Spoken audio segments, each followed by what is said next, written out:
Next, we are going to discuss S. Joseph's identity card, poem identity card. So, S. Joseph belongs to the Dalit literature. He is a forerunner of the Malayalam Dalit literary tradition. He was able to challenge the Brahminical poetic traditions, and he offered many verses which soothes the wounds of those people who are affected, those lower class people. This particular poem is a rare example of Dalit literature. English is considered as a product of colonization, and Dalits are people who are considered as subjects without any history. When the Dalit literature came about, the lives and histories of these marginalized Dalit people gained representation in the literary works written by these Dalits. His poems meditate on the cruelties on the caste and how the beauty and the love and generosity with which a Dalit person faces such cruelties. B.R. Ambedkar's own word says that caste killed the spirit and enthusiasm of people in India. And this is the idea that this particular poem, Identity Crisis, deals with. How hate is replaced by the vision of a casteless world in which two people can love each other without prejudice. How it was difficult for a people in the beginning for of two people of different caste to fall in love, and how now how this hate is replaced by the vision of casteless world in the modern India, and how two people can fall in love without any prejudice.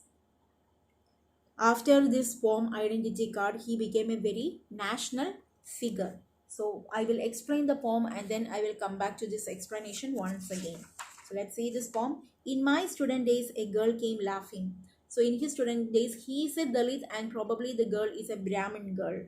Our hands met kneading her rice and fish curry. So our hands met kneading. So maybe they are eating together. That is how the bond began. On a bench, we became a Hindu Christian family. We were sitting in the same bench and we were like one family. So that bench itself is like they became a family. I whiled away my time reading Neruda's poetry. So as he grew up, he was always into Neruda's poetry, inspired by that. And meanwhile, I misplaced my identity card. He misplaced his identity card. Of course, students have got identity cards. I noticed, she said, returning my car. The account of your stipend is entered there in red. So in his identity card, unlike the others, in his identity card, it is marked of the stipends that he received. It is marked in red. So that differentiates the other from the Dalits. These days, I never look at a boy and a girl lost them in themselves. Probably the man is lost.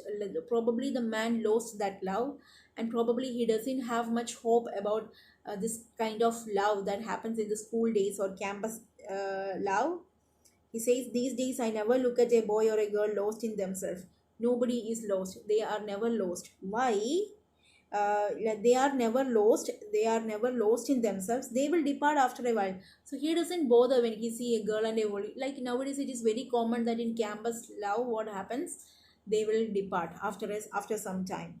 I won't be surprised even if they unite. Even if they are uniting also, he will not be surprised. Why?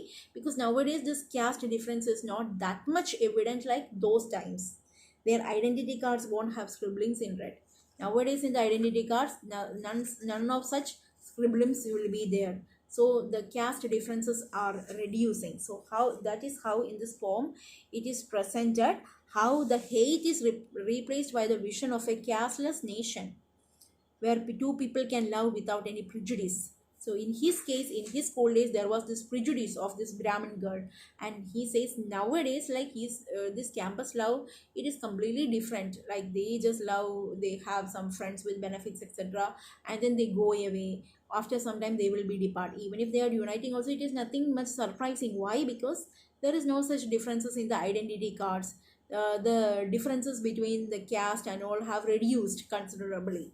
So that is what this poem means. Okay. So okay, I wanted to tell you one thing.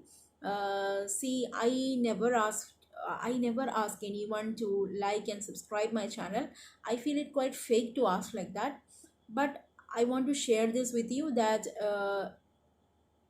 almost in 30 days around 7,500 or more than that people do watch my videos, but 98% of them are watching without subscribing. So my subscriber number is very less. It did not even reach 500. So I request all of you, like, if you feel my videos are worthy enough, please do subscribe my channel and like my channel. Okay, thank you.